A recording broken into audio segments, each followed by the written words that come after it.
नमस्कार, आप देख रहे हैं के न्यूज। मैं हूं आपके साथ सूरी चौहान। देवभूमि के दंगल में आज बात यात्रा पर बवाल, कुर्सी पर सवाल।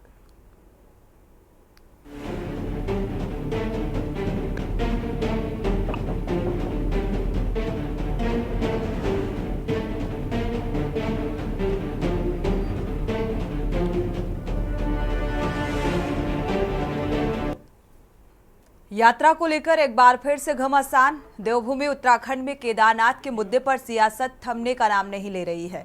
दरअसल आपको बता दें कि कांग्रेस प्रदेश अध्यक्ष करण माहरा के नेतृत्व में केदारनाथ धाम प्रतिष्ठा रक्षा यात्रा गतिमान है और इस यात्रा को शुरू हुए 4 दिन हो गए हैं और अब ये यात्रा देवप्रयाग से आगे बढ़ गई है। जैसे जैसे कांग्रेस की ये यात्रा चल रही है आगे राज्य में, वैसे वैसे इस पर सियासी बयानबाजी भी तेज हो गई है। दरअसल बीजेपी का आरोप है कि केदारनाथ में होने वाले उपचुनाव और करण माहरा अपनी कुर्सी बचाने के लिए इस यात्रा को कर रहे हैं और इससे राज्य की चारधाम यात्रा पर इसका विपरीत असर पड़ रहा है। वहीं कांग्रेस छोड़कर बीजेपी में शामिल हुए पूर्व कैबिनेट मंत्री और बीजेपी नेता दिनेश अग्रवाल का कहना है कि करण माहरा सिर्फ अपनी कुर्सी बचाने के लिए ये यात्रा कर रहे हैं। उन्होंने ये भी कहा कि हाल ही में कांग्रेस की हार के कारणों की पड़ताल को पहुंचे जो फैक्ट फाइंडिंग कमेटी के अध्यक्ष पीएल पुनिया के सामने सभी नेताओं ने कांग्रेस अध्यक्ष की मुखालफत की और सभी दिखावे को के साथ ही सभी अध्यक्ष के साथ हैं और वो ऐलान करें कि 2027 तक करण माहरा ही कांग्रेस के अध्यक्ष बनाए रखे जाएंगे। दिनेश अग्रवाल ने यह भी कहा कि कांग्रेस अध्यक्ष सिर्फ पार्टी में अपनी कमजोर होती स्थिति को छिपाने के लिए ये यात्रा निकाल रहे हैं। कांग्रेस का आरोप ये भी है कि बीजेपी हिंदुओं की धार्मिक भावनाओं के साथ खिलवाड़ कर रही है। केदारनाथ धाम से शिला ले जाकर नई दिल्ली में केदारनाथ धाम मंदिर का शिलान्यास किया गया। केदारनाथ धाम मंदिर ट्रस्ट के नाम से चंदा वसूला जा रहा है। ट्रस्ट के क्यूआर कोड पर आज भी चंदा लिया जा रहा है। इसके अलावा केदारनाथ धाम में 228 किलो सोने को लेकर पहले ही सियासत तेज रही और एक बार फिर से ये मुद्दा गरमाया है। कांग्रेस ने गायब सोने की सुप्रीम कोर्ट के जज से जांच कराए जाने की मांग की है। सवाल यही है कि क्या करण माहरा की ये यात्रा कुर्सी बचाओ यात्रा है? क्या सरकार केदारनाथ धाम से गायब हुए सोने की जांच कराएगी? आज इसी मुद्दे को लेकर विस्तार से चर्चा को आगे बढ़ाएंगे। पहले आपको रिपोर्ट दिखाते हैं।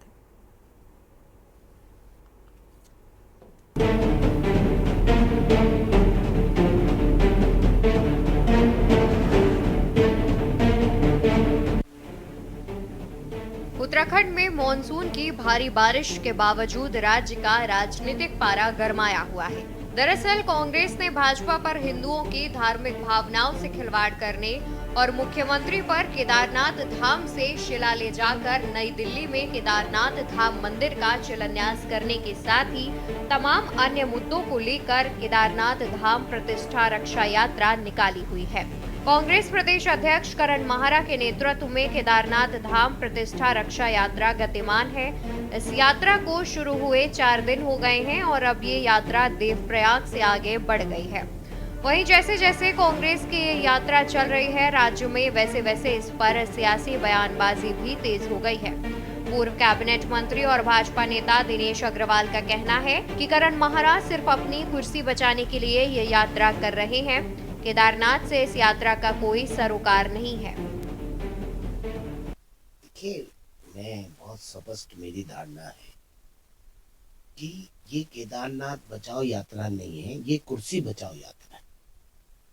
इस समय पे जो अखबारों के माध्यम से या जो सूचनाएं मिलती हैं, और क्योंकि मैं 55 साल कांग्रेस में रहा हूँ, तो कांग्रेस के बहुत सारे पुराने मित्र हैं जो बातें करते हैं, उससे बड़ा स्पष्ट है कि अभी जब यहाँ पुनिया जी आए थे तो जब यहाँ 5 सीटों पर हार की समीक्षा हुई तो अधिकांश लोगों ने, मेजॉरिटी ऑफ द कांग्रेसमैन ने यही कहा कि यदि इनके नेतृत्व में यहाँ पर कांग्रेस रही तो वो चौपट हो जाएगी, हो गई है और हो जाएगी, आगे भी बिल्कुल हो जाएगी। तो इसलिए इन्हें कुछ डर सा सताया और इन्होंने केदारनाथ यात्रा निकालने का फैसला लिया। जबकि पुष्कर सिंह धामी जी ने अपनी कैबिनेट में बहुत स्पष्ट रूप से ये स्पष्ट कर दिया है कि केदार धाम के नाम पे या किसी अन्य हमारे 4 धामों के नाम पे कोई यदि वो ऐसा करेगा तो राज्य सरकार उसमें जो है कदम उठाएगी। के साथ जो राजनीति करेगा उसको बख्शेंगे थोड़ी केदार बाबा। ऐसे में भारतीय जनता पार्टी के नेता जो स्वयं इस बात को कई राजनीतिक मंचों से कह चुके हैं कि वो 24/7 और 365 डेज चुनावी मोड में रहते हैं। भारतीय जनता पार्टी हर वक्त चुनाव का सोचती है। ये उनके नेताओं की कही हुई बात है जो आज वो कांग्रेस पर चस्पा करना चाहते हैं। कांग्रेस पार्टी तो हमारे धामों के साथ जो लगातार कुठाराघात और प्रहार हो रहा है, हमारी धार्मिक मान्यताओं के साथ, हमारे अध्यात्म और आस्था के साथ, हमारे पौराणिक परंपराओं के साथ जो लगातार चोट की जा रही है। कभी गर्भगृह में फोटो सेशन प्रधानमंत्री का हो रहा होता है तो कभी मुख्यमंत्री जाकर बौराड़ी दिल्ली में केदारनाथ धाम की तर्ज पर बन रहे एक प्रतीकात्मक मंदिर के शिलान्यास में पहुंच जाते हैं। वो ये नहीं समझ रहे हैं कि वो कालिदास की तरह उसी टहनी को काट रहे हैं जिसमें बैठे हैं। इस 4 धाम यात्रा से हमारी आर्थिकी चलती है प्रदेश की। अगर ये 4 धाम यात्रा उत्तराखंड से हटा दी जाए तो उत्तराखंड अपने घुटनों पर आ गिरेगा। ऐसे में मुख्यमंत्री जी वहां भूमि पूजन में शामिल होकर न सिर्फ उन्होंने तीर्थाटन को नुकसान पहुंचाया बल्कि 15 से 20 लाख लोगों का जिनका रोजगार, जिनकी आजीविका इन 4 धाम यात्राओं से चलती है, उनके पेट पर लात मार कर आए हैं। उसका प्रायश्चित करने के लिए, उसका आत्मग्लानि से परिपूर्ण होकर वहां गए हैं दर्शन करने के लिए। या फिर हो सकता है उपचुनाव उनके दिमाग में हो। तो राजनीतिक चश्मे से हर चीज देखना तो भारतीय जनता पार्टी का काम है। धर्म को राजनीति में भी भारतीय जनता पार्टी लाई और अब इस तरह का अनर्गल आरोप जो है कांग्रेस पार्टी पर लगा रही है, जो प्रतिष्ठा और सम्मान की रक्षा के लिए ये यात्रा निकाल रही है। आपको बता दें कि कांग्रेस की केदारनाथ धाम प्रतिष्ठा रक्षा यात्रा हरिद्वार के हर की पैड़ी से शुरू हुई थी। इस यात्रा के जरिए कांग्रेसी केदारनाथ से जुड़े तमाम मुद्दों को उठा रहे हैं। वहीं इस यात्रा में राहुल गांधी भी शामिल हो सकते हैं। प्रदेश नेतृत्व ने उन्हें यात्रा में शामिल होने के लिए आमंत्रण भेजा है। इसके साथ ही कांग्रेस ने केंद्र सरकार से केदारनाथ धाम से गायब हुए 228 किलो सोने की जांच की मांग की है। कांग्रेस के वरिष्ठ उपाध्यक्ष धीरेन्द्र प्रताप का कहना है कि केंद्र सरकार केदारनाथ से गायब हुए सोने की जांच सुप्रीम कोर्ट के सिटिंग जज से कराए। देखिए, मेरा स्पष्ट कहना है, ये जो यात्रा है, ये यात्रा भाजपा के द्वारा पवित्र केदारनाथ धाम जी की जो अवमानना की गई है, अपमान किया गया, उसके खिलाफ कांग्रेस पार्टी की जंग का ऐलान है। वो लोग बौद्ध धर्म के, हिंदुत्व के पुरोधा बनते हैं और उधर 228 किलो का सोना चुरा के ले गए। इसका कांग्रेस पार्टी जवाब चाहती है। हमारी मांग है प्रधानमंत्री से, मुख्यमंत्री पे मुझे भरोसा नहीं है, मुख्यमंत्री तो झूठ बोल के सारा अपना काम चला रहे हैं। मेरी प्रधानमंत्री से मांग है और सीबीआई की मांग नहीं कर रहा हूँ। सीबीआई तो उन्होंने नेताओं के पीछे लगा रखी, उन्होंने कांग्रेस को तंग करने के अलावा इसका कोई उपयोग रह नहीं गया। सुप्रीम कोर्ट के एक्टिव जज से इसकी जांच होनी चाहिए। इसका हमने हिसाब लगाया, कोई 7,000 रुपया तोला आज सोने का भाव है। इसको 228 से गुणा करो, कितना, 10 ग्राम का, फिर 100 ग्राम का, फिर 1000 ग्राम का, तो 2000 ग्राम और 28 का और करो तो ये कोई अरबों रुपए से ज़्यादा पड़ता है। तो ये अरबों रुपए का सोना इस तरह तो चंगेज़ खान और मोहम्मद गोरी के लोग भी नहीं ले गए थे जितना भाजपा के ले गए। इसका जवाब उत्तराखंड की जनता चाहती है और मेरी मांग है प्रधानमंत्री जी से कि सुप्रीम कोर्ट के एक्टिव जज से इसकी जांच होनी चाहिए और दूध का दूध पानी होना चाहिए।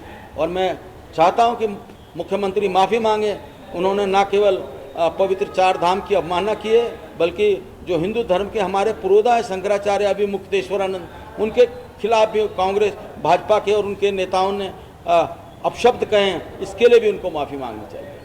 देखिए, इस यात्रा में मुझे लगता है कि एक माहौल बनाने की झूठी एक जाल बिछाने का काम किया जा रहा है। मुझे लगता है कि राहुल जी शायद इस और विचार करेंगे कि जिस तरीके से यात्रा में लोग नहीं है, इनके सीनियर नेता नहीं है, जो हमारे इनके जो कार्यकर्ता हैं वो उसमें ज़्यादातर दिखाई नहीं दे रहे, क्षेत्रीय लोग ज़्यादातर दिखाई नहीं दे रहे। तो मुझे लगता है राहुल गांधी जी इस पर विचार करेंगे कि जब यात्रा में ही लोग नहीं है तो वो क्या करने यहाँ आएंगे। तो केवल और केवल लोगों को केवल इसमें भ्रमित करने के लिए शायद राहुल गांधी जी का नाम लिया जा रहा है, क्योंकि ये फ्लॉप शो है, फ्लॉप यात्रा है। केदारनाथ की जो प्रतिष्ठा यात्रा की बात उन्होंने कही थी, मुझे लगता है कि उनकी कुर्सी बचाओ प्रतिष्ठा यात्रा है, तो ये फ्लॉप शो है। इसमें वो करण मेहरा जी मुझे फेल होते हुए नजर दिखाई पड़ते हैं। कुल मिलाकर देवभूमि उत्तराखंड में श्री केदारनाथ मंदिर का दिल्ली में शिलान्यास करने पर बवाल थमने का नाम नहीं ले रहा है। कांग्रेस अब इस यात्रा के जरिए इस मुद्दे को बड़ी प्रमुखता के साथ उठा रही है। साथ ही सरकार पर गायब सोने की सिटिंग जज से जांच कराने की भी मांग कर रही है। सवाल ये है कि क्या करण माहरा की ये यात्रा कुर्सी बचाओ यात्रा है? क्या सरकार केदारनाथ धाम से गायब हुए सोने की जांच कराएगी या नहीं? Uttarakhand desk report. चलिए, तो यात्रा को लेकर अब सवाल उठने लगे हैं कि ये यात्रा वाकई जिस लिहाज से इस यात्रा के जरिए सवाल उठाए जा रहे हैं, अब यात्रा को लेकर ही करण माहरा ने इस यात्रा की शुरुआत की और 4 दिन हो चुके हैं। अब इस पर सियासत तेज हो गई है। तो क्या ये कुर्सी बचाओ यात्रा है? इन तमाम बिंदुओं के आधार पर चर्चा को आगे बढ़ाएंगे। आपका पहले परिचय करा देते हैं। मेहमान जुड़ चुके हैं। कुंवर जपेंद्र सिंह जी हैं बीजेपी से, आपका बहुत बहुत स्वागत है इस चर्चा में शामिल होने के लिए। राजेंद्र चौधरी जी हैं कांग्रेस से, आपका भी बहुत बहुत स्वागत है इस चर्चा में शामिल होने के लिए। यूकेडी से दीपक रावत जी हैं, आपका भी बहुत बहुत स्वागत इस चर्चा में जुड़ने के लिए। राजनीतिक विश्लेषक है रतनमणि डोभाल जी, आपका भी बहुत बहुत स्वागत है इस चर्चा में जुड़ने के लिए। शुरुआत राजेंद्र चौधरी जी से करेंगे इस चर्चा की, क्योंकि जिस तरीके से करण माहरा ने यात्रा की शुरुआत की, बड़ी बड़ी बयानबाजी सामने आई। अब देखा जाए, दिनेश अग्रवाल जी का बयान अभी आपने सुना होगा, जो कि कैबिनेट मंत्री हैं और अच्छा खासा वक्त बिताया है कांग्रेस में। उन्होंने कहा ये कुर्सी बचाओ यात्रा है, क्या कहेंगे? सोनी, मेरा तो बहुत छोटी सी बात कह के जो है मैं इसे खत्म कर। जी। दिनेश अग्रवाल जी आज भाजपा के कार्यकर्ता हैं, सदस्य। दिनेश अग्रवाल जी भाजपा की चिंता करें। और बहुत मेरा पिछले दिनों से बहुत जो है मैं देख रहा हूँ, जितने लोग कांग्रेस छोड़ के भाजपा में गए सबको चिंता कांग्रेस की है, उन्हें भाजपा की चिंता नहीं है, ना उन्हें भाजपा में कोई पूछ रहा। ये तो इन्होंने एक शगुफा छोड़ दिया अपने आप को चमकाने के लिए। धर्म की यात्रा क्यों ना करें प्रदेश अध्यक्ष? ये तो लड़ाई है असली और नकली धर्म के ठेकेदारों के बीच। ये तो है नकली, और हमें सच्चे हितैषी चिंतक धर्म के। आखिर राम मंदिर की जमीन में सोने, हाँ हंस लो, आप भी ताजे ही बने हुए। सोने, राम मंदिर की जमीन की खरीद में, ठीक है जपेंद्र जी रुकिएगा जरा, बात पूरी हो जाने दीजिए। राम मंदिर की जमीन की खरीद में हो गई भाई। सुन तो लो। जपेंद्र जी आपका रुख करेंगे। जपेंद्र जी रुकिएगा, थोड़ा सा इंतजार, पहले बात पूरी हो जाए फिर जवाब लेते हैं जी। राम मंदिर में सुबह 2 करोड़ की खरीदी गई और दोपहर बाद जो है 3 बजे राम मंदिर ट्रस्ट को 20 करोड़ की बेच दी चंपकलाल जी ने। कोई जांच नहीं हुई। 228 किलो सोने की कोई जांच होने का सवाल ही नहीं है। कांग्रेस मांग करेगी लेकिन ये करने के नहीं, क्योंकि ये फंस जाएंगे उसमें। तीसरी चीज क्या है कि जिस दिन इन्होंने माननीय मुख्यमंत्री जी ने शिलान्यास दिल्ली बुराड़ी में किया केदारनाथ धाम का, वहां शिला भी ले गए। Shila means it was part of the Kedarnath Dham. और उसी दिन शीला रानी रावत जी जो केदारनाथ की विधायक थी, उनकी मृत्यु और उनकी उसी दिन जो है अंत्येष्टि हो रही थी।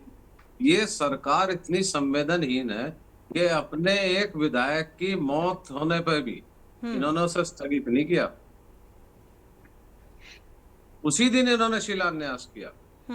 तीसरी चीज के QR कोड से चंदा क्यों ले रहे हैं? पहले तो इन्होंने जो है वहां केदारनाथ धाम बना दिया, पहले उससे पहले बद्रीनाथ धाम बनाया था।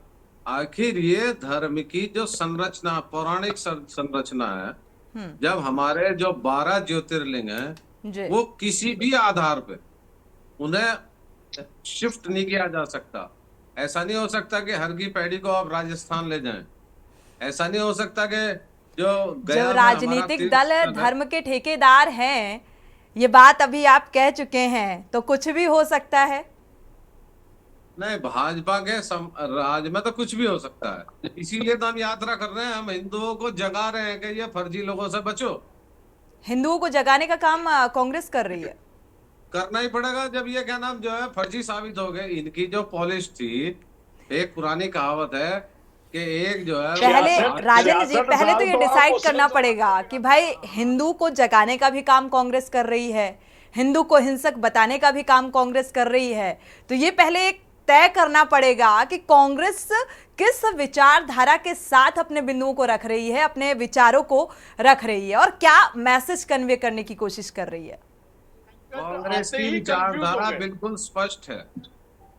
कांग्रेस धर्म के नाम पे राजनीति नहीं करती है, लेकिन कांग्रेस धर्म में विश्वास करती है। इनकी तरह नहीं है कि धार्मिक स्थलों पर लूट खसोट करो, वहां जमीन 2 करोड़ की लेके 20 करोड़ की बेचो, 200-250 किलो जो है सोना खा जाओ, उसके नाम पे जो है चंदा वसूलो, उसके नाम पे सरकार में आओ और वहां काम कुछ ना करो। लोगों को, जब कोई गरीब लोगों को राजनीतिक झाड़ दिया, प्रवक्ता या नेता ये बात कहता है तो ये हजम नहीं होती कि भाई कौन धर्म सी? के नाम पर राजनीति करने का काम चाहे कांग्रेस हो चाहे भारतीय जनता पार्टी हो, भाई, क्योंकि कांग्रेस- धर्म के नाम पर कांग्रेस के- राजनीति सोनी- तो होती है और किस चरम पर होती है ये भी हर कोई देखता है। राजेंद्र जी, वक्त एक छोटे से ब्रेक का हो रहा है, ब्रेक ले लेते हैं, इसके बाद सभी मेहमानों का रुख करेंगे और प्रतिक्रिया साझा करेंगे।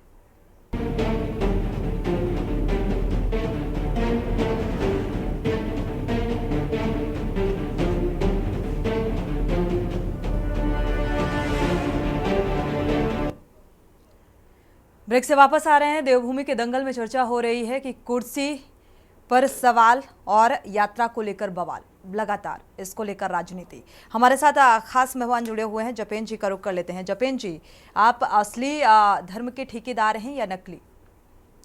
और क्यूआर से चंदा आज भी वसूला जा रहा है? अभी आपने सुना राजेंद्र जी को।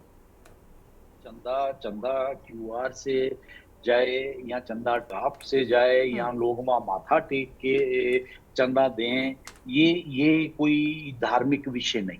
ये तो जब ट्रस्ट कोई चीज लेता है तो ट्रस्ट के पास उसका पूरा हिसाब किताब होता है। लेकिन जहां तक बात रही धर्म की, तो कांग्रेस एक बहुत बड़े राजनीतिक संकट से गुजर रही है।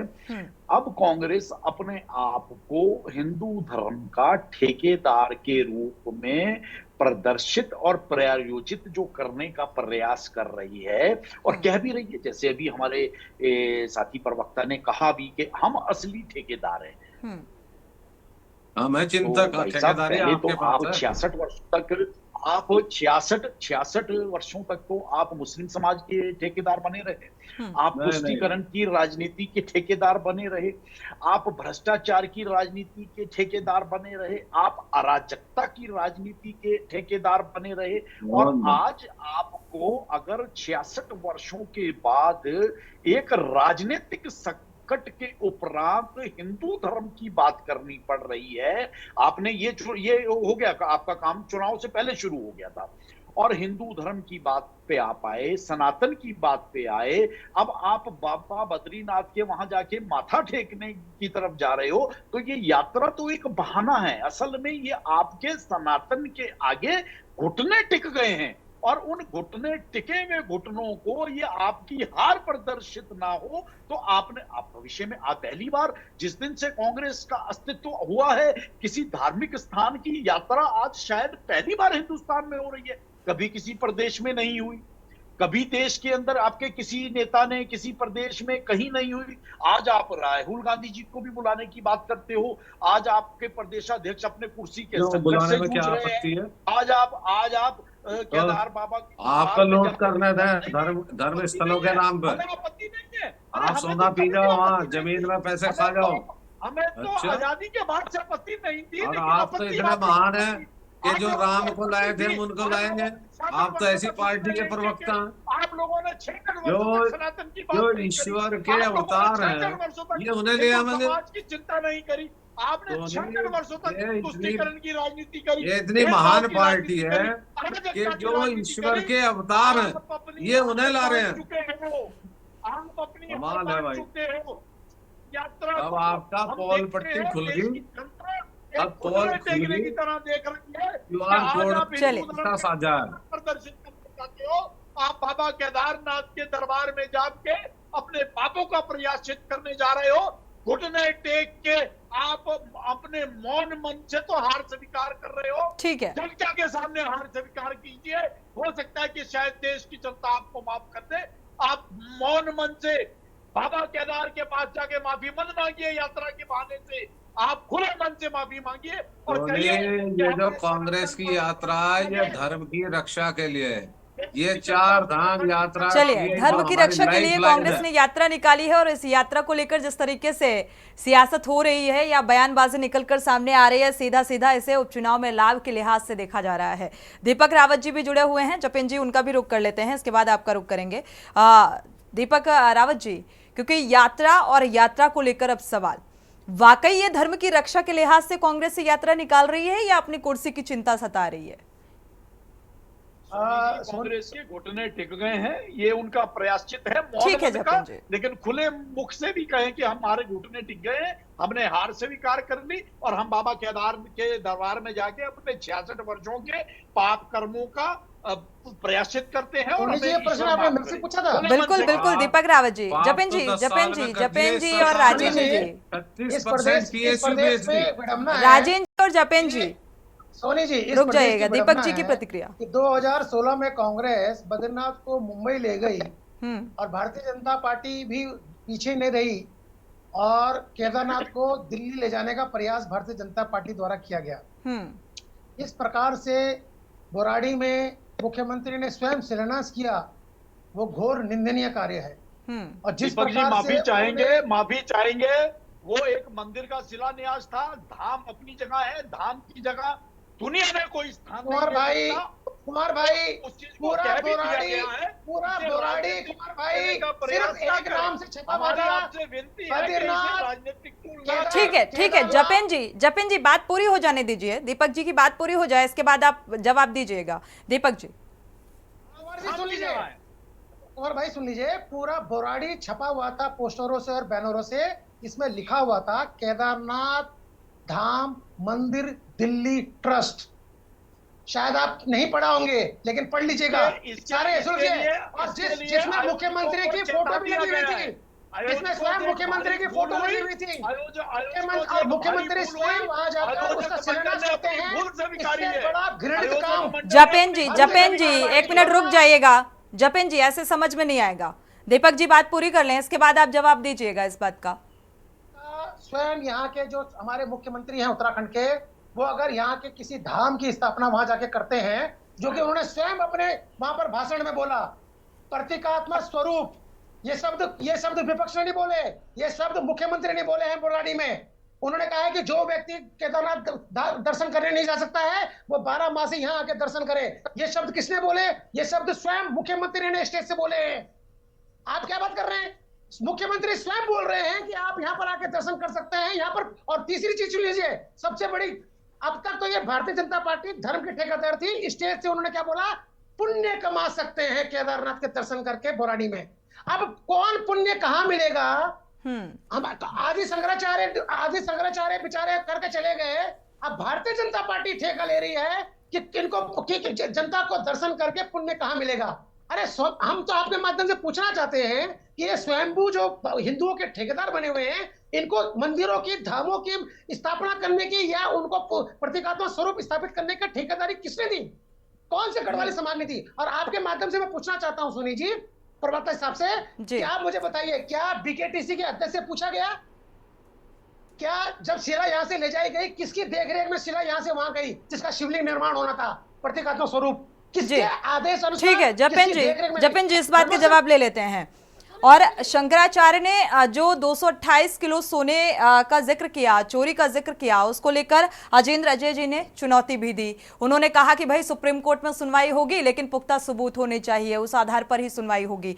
जपेन जी इस बात के जवाब, दीपक जी ने जो सवाल उठाए। देखिए, 2 चीजें, पहले हम बुराड़ी के मुद्दे को क्लियर करते हैं। आयोजक मंडल ने अपनी भूल स्वीकार करी है। ठीक है, मंदिर का निर्माण कहीं भी हो सकता है, लेकिन बाबा बद्रीनाथ, केदारनाथ, मुख्यमंत्री जी ने अपनी भूल स्वीकार नहीं करी है। आप हमारी बात पूरी होने दीजिए। आप चाहे हमारी बात से संतुष्ट हो ना हो, वो एक अलग विषय, लेकिन हमें अपनी बात, मुख्यमंत्री जी ने भूल स्वीकार नहीं करी है। हमें हमारी ठीक है दीपक जी आपकी बात। चर्चा हुई है ये क्लियर रूप से माननीय मुख्यमंत्री जी का मानना है कि आयोजक मंडल को ऐसा नहीं लिखना चाहिए था। वहां वो मंदिर के उसमें गए और निश्चित तौर पर आयोजक मंडल ने अपनी भूल स्वीकार करी है। धाम धाम की जगह है, धाम का स्थान कोई जगह नहीं ले सकती। और जो आप पुण्य की बात कर रहे हैं, तो जब हम जो व्यक्ति यात्रा नहीं कर सकता, चाहे वो किसी भी धर्म का हो, किसी भी तीर्थ स्थान से रिलेटेड हो, अगर हम अपने मन में उस धर्म स्थान का ध्यान करके कहीं हम अपने मन में भी अगर हम प्रार्थना करते हैं, तब भी हम पुण्य के भागी बनते हैं। ये एक सनातन की परंपरा है। लेकिन ठीक है, पुण्य कहाँ मिलेगा? ये देखो ना पवार जी, मैं आपकी बात मानता हूं, भावनाओं की कदर करते हैं। ये भारतीय जनता पार्टी डिसाइड नहीं करेगी ना। धार्मिक राजनीतिक भावनाओं दल से को नहीं आहत करने का आरोप जपेंद्र जी लगाया गया विपक्ष की तरफ से, और ये सवाल लगातार उठाया जा रहा है जब से शिलापट का शिलान्यास किया गया। इसका उचित जवाब निकलकर सामने नहीं आ पा रहा है। पेश हो गया, उसे हम कहते हैं कि ठीक है, प्रत्येक उत्तराखंडी की भावना का सम्मान माननीय मुख्यमंत्री जी भी करते हैं और भारतीय जनता पार्टी की सरकार भी करती है। जो त्रुटि वहां आयोजक मंडल से हुई वो नहीं होनी चाहिए थी। उनकी बर्दाश्तना वहां दिल्ली में भी हो गई, यहाँ हम उत्तराखंड वासियों ने भी कर दी। भविष्य में इस तरह की कोई गलती नहीं दोहराई जाए, इसके लिए पूरी तरह से सरकार सचेत है और ये कोई मुद्दा नहीं है। बिल्कुल, दीपक जी आते हैं, आपका रुख करेंगे, पहले रतनमणि डोभाल जी का करेंगे। मैं पूछना चाहता हूँ कि जो अध्यादेश अब सरकार लाई है, क्या जो अध्यादेश अब सरकार लाई है, जिसमें उत्तराखंड के जो धाम है, मंदिर है, ट्रस्ट है, मठ है, उनका उपयोग पूरे राज्य, पूरे भारतवर्ष में कोई नहीं कर पाएगा, क्या इस ट्रस्ट के खिलाफ कार्रवाई होगी? बिल्कुल होगी। आप क्या कार्रवाई होगी?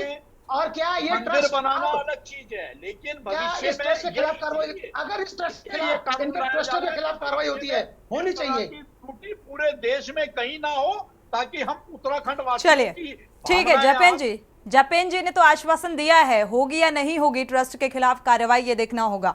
रतनमणि डोभाल जी काफी देर से इंतजार कर रहे हैं, रुक कर लेते हैं, रतनमणि डोभाल जी का रुख करते हैं।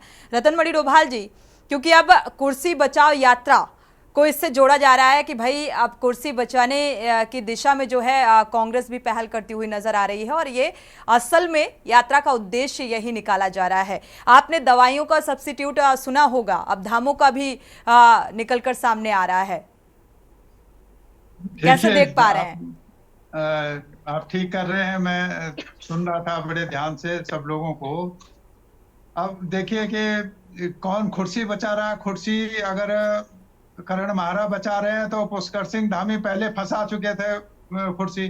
और मैं ये मानता हूँ, मेरी अपनी समझ ये है, जितना मैं भारतीय जनता पार्टी को जानता हूँ, कि अगर ये केदारनाथ में ये विधायक शैला रानी रावत की निधन नहीं होता और उपचुनाव सिर पर नहीं होता, तो वो शीला लेके वो तो चले गए थे वहां, तो उनको लगा कि ये बाजी उल्टी हो सकती है, क्योंकि ये हर समय चुनाव लड़ते हैं, चुनाव में कोई क्षति ना हो जाए, बाकी और कुछ भी हो जाए कोई दिक्कत नहीं है उनको। तो वो उन्होंने वो कदम धीरे से फिर वापस भी ले लिया, लेकिन वहां मंदिर तो बन ही रहा है। मेरा सिर्फ इस पर ये कहना है, जपेंद्र भाई हैं चाहे कांग्रेस के प्रवक्ता हैं, ये हमारा बद्रीनाथ है, केदारनाथ है, गंगोत्री है, यमुनोत्री है, ये हमारे राज्य के लोगों के रोजगार से जुड़ा हुआ, आर्थिकी से जुड़ा हुआ मामला है, प्रदेश से भी जुड़ा हुआ है, व्यक्तिगत रूप से भी बिल्कुल जुड़ा हुआ है। और ये इस तरीके से आप जब मुख्यमंत्री स्वयं वहां प्रचारित कर रहे हैं, उसका शिलान्यास के अवसर पर, कि जो लोग वहां केदारनाथ नहीं जा सकते हैं उनको हमने दिल्ली में बाबा को पहुंचा दिया है। और मेरी जो समझ है, मेरी समझ तो ये है कि धाम तो हमारे यहाँ 4 ही है, 4 ही शंकराचार्य पीठ है, 4 ही धाम है, और बाबा तो कैलाशों में रहते हैं। बिल्कुल बिल्कुल, ठीक है ये, लेकिन महादेव वहां भी हैं, वहां भी लोग जाते हैं, उसकी भी महत्व कोई कम नहीं है और कोई उसको कम नहीं कर सकता अगर चाह के भी।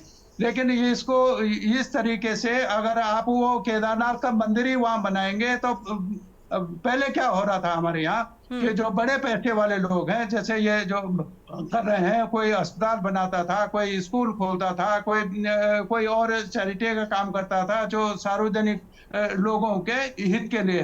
अब ये आरएसएस की, भारतीय जनता पार्टी की राजनीतिक सियासत का हिस्सा है मठ मंदिर बनाना। और उसी को लेके ये पुष्कर सिंह धामी जी भी गए हैं, वो तो आरएसएस से ही आते हैं, वो सीधा सीधा भारतीय जनता पार्टी से भी नहीं है। उनके राजनीतिक अगर पैदाइश है तो वो आरएसएस से है, वो विद्यार्थी परिषद में रहे, मैं उनको व्यक्तिगत रूप से जानता हूँ, हम उनसे रोज मिलते रहे हैं यहाँ पर जब भी आते रहे, तो वो उन्होंने कोई गलत काम नहीं किया, उन्होंने उसी संगठन की आपको असली और नकली ठेकेदार कौन सी पार्टी नजर आ रही है? रतनमणि डोभाल जी, ये भी बता दीजिएगा भाई, कांग्रेस की भारतीय जनता पार्टी? पुष्कर सिंह धामी वापस बैक में नहीं होते उसमें जी, कि हाँ कुछ हो सकता है, कोई गलत हो गया केदारनाथ में, कहीं गलत हो जाएगा। और वो संदेश क्या था, लोगों ने कहना शुरू कर दिया था, आप अयोध्या से भी चले गए, बद्रीनाथ से भी चले गए, अब केदारनाथ से भी चले गए ये। तो ये जो परसेप्शन लोगों के बीच बन जाती है, कोई बात चली जाती है, तो वो ये समझ के इन्होंने वो गलती को सुधारने की कोशिश की है। बार बार वो कह रहे हैं कि हमने कि भाई, पहली बार मैं सुन रहा हूँ कि बीजेपी के एक प्रवक्ता ने उस गलती को स्वीकार किया, नहीं तो गलती मानते ही नहीं है, ये बिल्कुल, तो बिल्कुल। अवतारी पुरुष हैं सारे लोग, उसमें किसी से कोई गलत होता ही नहीं है कभी। तो आज उन्होंने भी इस बात को स्वीकार किया, और अच्छा, मैं उनको धन्यवाद देना चाह रहा हूँ कि उन्होंने इस गलती को स्वीकार किया, और मैं केवल धर्म के रूप में उसको गलती को नहीं मान रहा हूँ, मैं अपनी आजीविका के से उसको जोड़ता हूँ कि वो हमारी आजीविका का सवाल है। बिल्कुल, आजीविका और आर्थिक दृष्टिकोण से भी बहुत महत्वपूर्ण होता है। जपेन जी, वो केदारनाथ में क्यों आएंगे, मेरे आर्थिक क्या होगा, मेरे पेट का क्या होगा? बिल्कुल, ये सवाल तो लोगों में था, लोग लड़ रहे थे वहां पर, और इसलिए आपको वापस आना पड़ा। वापस भी इसलिए आना पड़ा कि उपचुनाव में आपने जाना है, और हो सकता है कि करण महाराज ने बाजी मान ली हो और आप बेचैन हो इससे। बिल्कुल बिल्कुल। जपेन जी, रतनमणि डोभाल जी ने बहुत एक अच्छा सा ट्विस्ट देके अपने आप को एक जर्नलिस्ट की जगह एक राजनीतिक दल के प्रवक्ता की तरह लाइन पे आ गए आप। बिल्कुल देखिए, हर चर्चा में, हर बात में जब कभी हिंदुत्व की बात आती है, धर्म की बात आती है, तो कहीं ना कहीं घूम फिर के सब प्रवक्ता आरएसएस को बीच में ले आते हैं, आरएसएस को बीच में ले आते हैं। तो इसका मतलब ये आप खुद ये सर्टिफिकेट बांट देते हैं कि आरएसएस के अलावा हिंदुत्व की रक्षा का कोई विचार ना इस देश में था, ना है, ना कोई भविष्य में होगा। भले ही आप भी हिंदू हैं, लेकिन आप ये स्वीकार करते हैं, चाहे आपकी विचारधारा राष्ट्रीयता और भारतीय जनता पार्टी के साथ जुड़ी हुई हो या ना जुड़ी। दूसरी बात, आयोजक मंडल में कोई भी आरएसएस की पृष्ठभूमि का नहीं है। पहली बात तो कि सभी लोग, कोई कांग्रेस की पृष्ठभूमि का है, कोई और दूसरी पृष्ठभूमि का है, कोई नहीं था। और एक सिर्फ बात कहां से शुरू हुई, क्योंकि वहां केदारनाथ मंदिर के नाम पर, एक मंदिर के नाम को लेकर एक शिलान्यास रख दिया गया, बुराड़ी जैसी जगह में रख दिया गया, जहां हमारे प्रवासी उत्तराखंड भाई बहुत बड़ी संख्या में रहते हैं, या ये कहिए कि उस क्षेत्र में वो मेजोरिटी में है। और इसी वजह से उनके मन में ख्याल आया कि यहाँ हमारे देवभूमि की एक स्मृति के आते हैं राजन जी, आपका ही का प्रतिरूप यहाँ होना चाहिए। अब उसे आपने, अब उनके मन में केदारनाथ का ख्याल लाते हैं ना कि वहाँ यहीं आ जाए वो। रतन वो भी हमारे उत्तराखंडी भाई है ना, वो हाँ है, बिल्कुल है, उनके कर सकते हैं, वो कोई गैर नहीं है। भले यहाँ से 20 साल पहले गए, 25 साल पहले गए, लाखों की संख्या में बुराड़ी में ठीक है जपेन जी, भाई रहते हैं।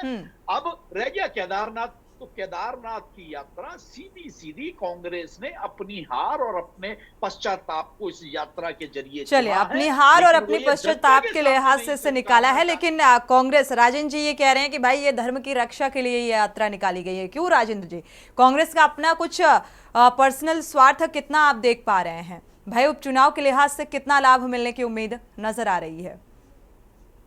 सत्ता पक्ष का तो यही मानना है। जी क्या कहा राजेंद्र जी, अपनी पर्सनल हार पश्चाताप के लिहाज से भाई सत्ता पक्ष इस बात को जोड़कर देख रहा है कि ये यात्रा इसी लिहाज से कांग्रेस की तरफ से निकाली जा रही है, जिसके जरिए वो तमाम सवाल भी उठाए जा रहे हैं। अब केदारनाथ उपचुनाव में कितना लाभ मिलने की उम्मीद नजर आ रही है? तो सोनी, मैं एक बात कहूंगा, पहले तो पश्चाताप करें ना, सच्चे मन से पहले पश्चाताप करें। करेंगे बाबा वाले यही करते रहते, पहले आप अनम्यूट कर दें, पश्चाताप तो करें, फिर आसान होगा मुझे सवाल का जवाब। चलिए जपेन जी बात सुन लीजिए पहले। तो कांग्रेस ने इस देश में धार्मिक मंदिरों की हमेशा रक्षा की, लेकिन देश के विकास के मंदिरों की स्थापना की, जैसे एम्स, BHL। 1986 में 400 रुक जा। बनवा दिए थे आपने दिल्ली में। अभी अब आप ताजा ताजा बता रहे भाजपा ही हो। बना जाएगा। रुक, बोलोगे तो हमें से बोलेंगे। कुछ 1900 रुक जाइएगा अच्छा, जपेन जी 1 मिनट, जब आपका रुक करेंगे प्लीज आप जवाब दीजिएगा, बात पूरी हो जाने दीजिए, बीच में इंटरप्ट मत करिए प्लीज। राजन जी, ONGC की स्थापना की, ऑर्डिनेंस की स्थापना की, एम्स की स्थापना की, BHL बनाए, इसरो बनाए, और ये तो इतने बड़े जो हैं ठेकेदार हैं, इन्होंने तो नारा दिया जो राम को लाए हैं हम उनको लाएंगे। एक बात तो ये है। दूसरी चीज ये है, सरकार का काम जो है मंदिर बनाने का सरकार का काम नहीं है। सरकार का काम है उन्हें संरक्षित करना, उनकी व्यवस्थाएं ठीक करना, लोगों को वहां आने जाने में कोई असुविधा ना हो, उन सुविधाओं का ध्यान रखना। पिछले दिनों भी आपके चैनल पे डिबेट हुई और अन्य चैनलों पे भी हुई। जिस तरह से 4 धाम यात्रा के जो यात्री हैं उनकी परेशानियां रही पिछले अनेक वर्षों से, वहां सरकार जो है गंभीरता से काम नहीं। उत्तराखंड के जो पर्वतीय मूल के हमारे जो नौजवान भाई हैं जो बेरोजगार हैं, उनकी सबसे बड़ी आमदनी का साधन ये 4 धाम यात्रा है, जिसे शिफ्ट कर रहे बुराड़ी। तीसरी चीज क्या है कि अभी उपचुनाव हुए 2, मंगलौर में जिस तरह से भाजपा ने बदतमीजी की, मुझे इतने बड़े राजनीतिक जीवन में मैंने कभी इस तरह का माहौल नहीं देखा कि 3 बजे पोलिंग बूथ बंद कर दिए गए हों, महिलाओं को, पुरुषों को, दूसरे धर्म के लोगों को लाठी से, बंदूक से डरा के धमका के भगाया गया हो, और उसके बाद भी ये चुनाव है। लखपत बुटोला जैसे एक साधारण कार्यकर्ता ने, पूर्व मंत्री, पूर्व जिला पंचायत अध्यक्ष, बहुत बड़े मजबूत नेता, सारी सरकार उनके साथ लगी रही, मुख्यमंत्री जी ने 5-6 वहां सभाएं की, उसके बाद भी लखपत बुटोला पर्वतीय क्षेत्र में 5000 से अधिक वोटों से जीते। और जपेंद्र भाई नोट करके रख लो, चुनाव होगा अभी केदारनाथ में। उपचुनाव को लेकर हाँ बिल्कुल इसी पर आ रहे थे हम। मैं इसे यात्रा से नहीं जोड़ रहा, ये जन भावना है लोगों की। 100% वहां कांग्रेस जीतेगी। तीसरी चीज, चौथी चीज मैं कहना चाहूंगा सोनी, यहाँ हमारे बीच में डोभाल जी बैठे हैं, दीपक भाई भी हैं, जपेंद्र जी का तो खैर जो थैले में इनके मुंशी जी के दे दिया, इनके पार्टी ने, इन्हें तो वही कहना।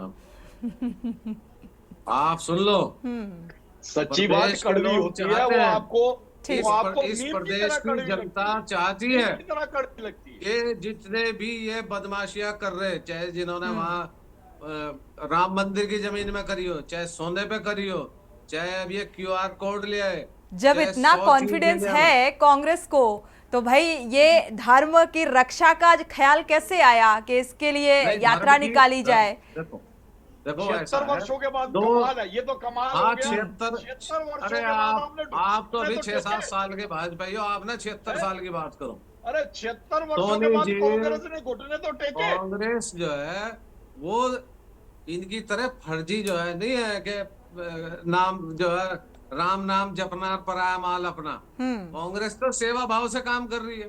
कांग्रेस ने तो उत्तराखंड में भी बेरोजगार युवाओं के लिए रोजगार के मंदिर बनाए, सिडकुल बनाए। आपने क्या बनाया? आपने उत्तराखंड का सारा खनन गुजरात की कंपनी को बेच दिया। आप कहाँ की बात कर रहे हैं? चंद्रशेखर आजाद जी को मरवाया किसने था? अंग्रेजों के हाथों चंद्रशेखर मैं आजाद जी बहुत की जिम्मेदारी के साथ कहना चाहूंगा आपके चैनल पे, चलिए उपचुनाव को लेकर राजेंद्र जी आपका कॉन्फिडेंस, जो कॉन्फिडेंस के साथ आपने ये बात कही कि भाई 100% चुनाव जीतने के आसार, लेकिन फिर भी जो है धर्म की रक्षा के नाम पर ये यात्रा निकाली जा रही है और तमाम सवाल उठाए जा रहे हैं, जो विपक्ष का एक काम भी होता है। जपेन जी का मानना है कि भाई एक पश्चाताप और अपनी कुर्सी बचाए जाने के लिहाज से है। यूकेडी प्रवक्ता का रुख कर लेते हैं दीपक रावत जी का। दीपक रावत जी, एक तो ट्रस्ट के खिलाफ कार्रवाई का जो आश्वासन जपेन जी ने दिया, इस पर कितना विश्वास नजर आ रहा है, और केदारनाथ का उपचुनाव आप क्या देख पा रहे हैं, क्योंकि अभी राजन जी को भी आप सुन पा रहे थे।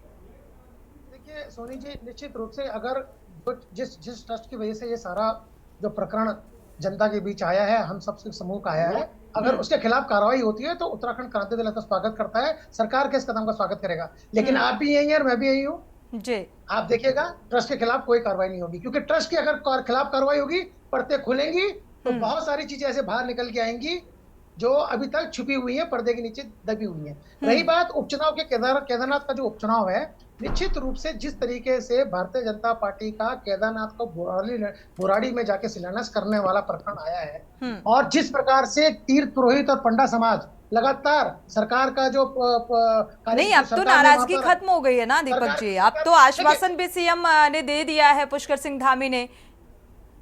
देखिए उपचुनाव में निश्चित रूप से भारतीय जनता पार्टी केदारनाथ का उपचुनाव कभी भी हो ये हारेगी, और हारने का कारण ये नहीं कि जो कांग्रेस यात्रा कर रही हो, शायद कांग्रेस को उसका फायदा हो जाए, उस यात्रा को जो केदारनाथ का मुद्दा है उसको 2-3 महीने तक वो गर्म करके रखे, उसको भुनाने की कोशिश करे। लेकिन जो भावनाएं हैं, आप देखिए चारधाम यात्रा शुरू होने से पहले ये जो तीर्थ समाज था, जो पंडा समाज था, वो सरकार के खिलाफ था। वहां के जो व्यापारी थे वो भी सरकार के खिलाफ थे, और इसका उदाहरण आपको देखना है तो बद्रीनाथ उपचुनाव देख लीजिए। बिल्कुल सारी मशीनरी लग गई, सारे केंद्रीय मंत्री इन्होंने उतार दिए, सारे उत्तराखंड के बड़े बड़े मंत्री इन्होंने उतार दिए। उसके बावजूद क्या हुआ, एक साधारण से कांग्रेस के कार्यकर्ता ने उनको चुनाव हार दिया। यही चीज जो है अब केदारनाथ में होने वाली है।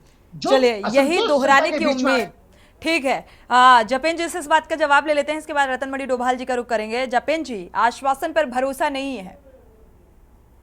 देखिए ठीक है, ये मानना है दीपक जी का, लेकिन हम ये भरोसा दिलाते हैं कि समस्त उत्तराखंड वासियों की भावनाओं का सम्मान उत्तराखंड की भारतीय जनता पार्टी की सरकार करती है, माननीय मुख्यमंत्री जी करते हैं। और जिस ये भरोसे की बात कर रहे हैं तो वो भरोसा इन्हें करना चाहिए। करना इसलिए चाहिए कि जिस प्रदेश का मुख्यमंत्री और सरकार अपने प्रदेश वासियों की भावनाओं का सम्मान करते हो, तो निश्चित तौर पे फिर वो जो कहते हैं वो करते हैं, और इसीलिए उन्हें चुना गया है। और भविष्य में भी वो लोकप्रियता बनी रहे, वो विश्वास भारतीय जनता पार्टी की सरकार और मुख्यमंत्री के प्रति जनता का बना रहे, इसका पूरी तरह से भरपूर प्रयास किया जा रहा है। और हमें पूर्ण विश्वास है कि भारतीय जनता पार्टी रतनमणि डोभाल जी अपने प्रयासों पर खरा उतरेंगे।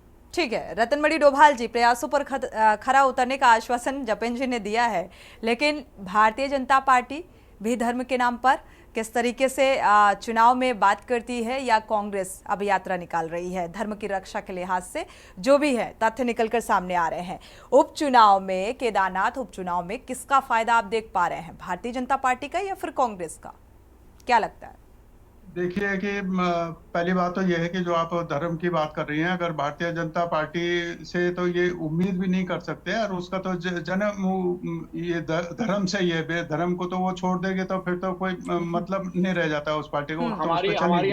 हमारी आपसे बहुत सम्मान के साथ एक विनती है कि आपसे अच्छा प्रवक्ता कांग्रेस को नहीं मिलेगा। आप ये राजनीतिक विशेषज्ञ के तौर पर ना बैठा करें। हम आपको स्वीकार करते हैं कांग्रेस का प्रवक्ता, कम से कम बात करने का नहीं, मैं सिर्फ जितेंद्र भाई आपसे भी निवेदन करते हैं, तैयार नहीं है विशेषज्ञ की और होती है। चलिए कांग्रेस के जपेन जी, भारतीय जनता पार्टी के प्रवक्ताओं को थोड़ा सुनने की भी आदत होनी चाहिए। ठीक है, प्रवक्ताओं का सामना करने के लिए जपेन जी, और आप कांग्रेस के प्रवक्ता की हैसियत से ही बैठा की। चलिए ठीक है, लेकिन थोड़ा सा ना भारतीय जनता पार्टी के प्रवक्ताओं को भी पेशेंस रखना चाहिए और थोड़ी सी सुनने की आदत डाल लेनी चाहिए। मुझे लगता है थोड़ा सा सुनना चाहिए सच्चाई।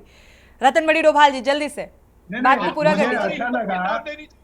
अच्छा लगा कि पहली बार कांग्रेस भारतीय जनता पार्टी के किसी प्रवक्ता ने इसको स्वीकार किया कि ये चूक हो गई है कहीं ना कहीं, और उस चौक से वो वापस लौट के आए, बैक आ गई है। लेकिन वो तो जो आपने वहाँ कर दिया वो तो चल जाएगा, वो तो वापस नहीं आ सकता कि उन्होंने वो ईंटें तो वहां से उठाई नहीं है। वो तो मंदिर वहां बनेगा और लोग उसमें जाएंगे, ये मंदिर है तो लोग जाएंगे। आप राजनीतिक विशेषज्ञ के तौर पर जवाब चाहिए। आप हमारे बड़े हैं, हम आपका सम्मान करते हैं, ईमानदारी से आपसे राजनीतिक विशेषज्ञ के तौर पर जवाब चाहेंगे, ना कि कांग्रेस प्रवक्ता की हैसियत।